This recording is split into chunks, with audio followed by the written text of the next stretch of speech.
ಮರಣ ದಂಡನೆ ಬೇಕು ಸರ್. ನಮ್ಗೆ ನನ್ನ ತಂಗಿಗಾಗಿರೋದು ಅನ್ಯಾಯ, ಮರಣ ದಂಡನೆ ಬೇಕು ಸರ್. ನನ್ನ ತಂಗಿಗೆ ಮೋಸ ಆಗ್ಬಾರ್ದು ಸರ್. ನನ್ನ ತಂಗಿಗೆ ನ್ಯಾಯ ಬೇಕು. ಇವತ್ತು ಭದ್ರಾಪುರದಲ್ಲಿ ಇದೀವಿ ಅಂದ್ರೆ ಬಿಡದಿ ಸೇರುತ್ತಿದ್ದು. ಬಿಡದಿ ಸ್ಟೇಷನ್ ಲಿಮಿಟ್ಸ್ ಭದ್ರಾಪುರದಲ್ಲಿ ನಿನ್ನೆ ನೈಟ್ ಒಂದು 14 ವರ್ಷದ ಒಂದು ಚಿಕ್ಕ ಹೆಣ್ಣು ಮಗು ಪಾಪ ಕಿವಿಡಿ ಮೂಗಿ ಬೇರೆ ಸತ್ತು ಬಿದ್ದಿದೆ ಸರ್. ಹೆಣವಾಗಿ ಬಿದ್ದಿದ್ದಾರೆ. ಕೊಲೆ ಆಗಿರೋದ, ಯಾರು ಮಾಡಿರೋದು, ಏನ್ ಮಾಡೋದು ಅಂತ ಗೊತ್ತಿಲ್ಲ ಅಂತ ಕಚಡ ಸೂಳ ಮಕ್ಳಿಗೆ ನಮ್ಮನ್ನ ಅಲ್ಲಿಂದ ಅಲ್ಲಿಗೆ ಸಾಯಿಸ್ಬೇಕು. ಎಷ್ಟ್ ಗಂಟೆ 6 ಗಂಟೆಗೆ ಮನೇಲೆ ಇದ್ಲು ಅವಳು.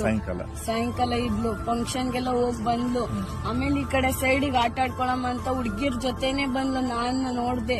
ಮನ್ಗಿರುವಾಗ ನಮ್ಮಮ್ಮ ಹುಡುಕಾಡ್ತಾ ಇತ್ತು. ಇಷ್ಟೊತ್ತಾದ್ರೂ ಬಂದಿಲ್ಲ ಅಂತ. 9 ಗಂಟೆ ಆಯ್ತು. ಹುಡ್ಗಿ ಬಂದ್ಬಿಡು ಅವಳ ಮನೆ ಹತ್ರ. ಇಷ್ಟೊತ್ತಾದ್ರೂ ಬಂದಿಲ್ಲ ಅನ್ಬಿಟ್ಟು ನನ್ಗೆಲ್ಲ ಎದ್ದೇಳ್ಸಿ ನನ್ ತಂಗಿ ಕಾಣಿಸ್ತಿಲ್ಲ, ಮಗಳು ಕಾಣಿಸ್ತಿಲ್ಲ ಅನ್ಬಿಟ್ಟು ತುಂಬಾ ಊರಲ್ಲೆಲ್ಲ ಸಂತೆಯಲ್ಲಿ ಹುಡುಕಿದೀವಿ ಸರ್. ಹುಡುಗರ ಜೊತೆ 4 ಹುಡುಗರ ಜೊತೆನೂ ಕೂಡ ಇಲ್ಲಿ ತನಕ ಬಂದು ಹುಡುಕುದ ಸರ್ ನಾವು. ಆದ್ರೂ ಕೂಡ ಚೂರು ಕಾಣಿಸ್ಲೇ ಇಲ್ಲ. ಕರೆಂಟ್ ಇರ್ಲಿಲ್ಲ ಸರ್.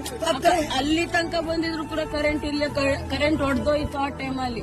12 ಗಂಟೆ ಸ್ಟೇಷನ್ ಆಯ್ತು ಬಿಡದಿ ಸೈಡ್ಗೆ. ಅವರು ಕಂಪ್ಲೇಂಟ್ ಕೊಟ್ಟಿದ್ದೆ, ತಕ್ಷಣ ತಕೊಳ್ಳೇ ಇಲ್ಲ ಸರ್. ತಕ್ಷಣ ತಕೊಂಡಿದ್ರೆ ಒಂದ್ ಹೆಣ್ಮಗಳು ಜೀವ ಉಳಿಸ್ತಾ ಇತ್ತು ಸರ್. ಆದ್ರೂ ಕೂಡ ತಗೊಳ್ಳಿಲ್ಲ ಸರ್. ಅವ್ರು ಪೊಲೀಸರು ತಕೊಂಡಿದ್ರೆ ಸರ್ ಇಷ್ಟೊತ್ತಲ್ಲಿ ನಮ್ ತಂಗಿ ಬಚಾವಾಗ್ತಾ ಇದ್ಲು ಸರ್. ಇವಾಗೆಲ್ಲ ಮಾಡ್ಬಿಟ್ಟಿದ್ದಾರೆ. ಸಾಯೋ ಜಾಗದಲ್ಲಿ ಈ ತರ ಎಸ್ತವ್ರೆ ಸರ್.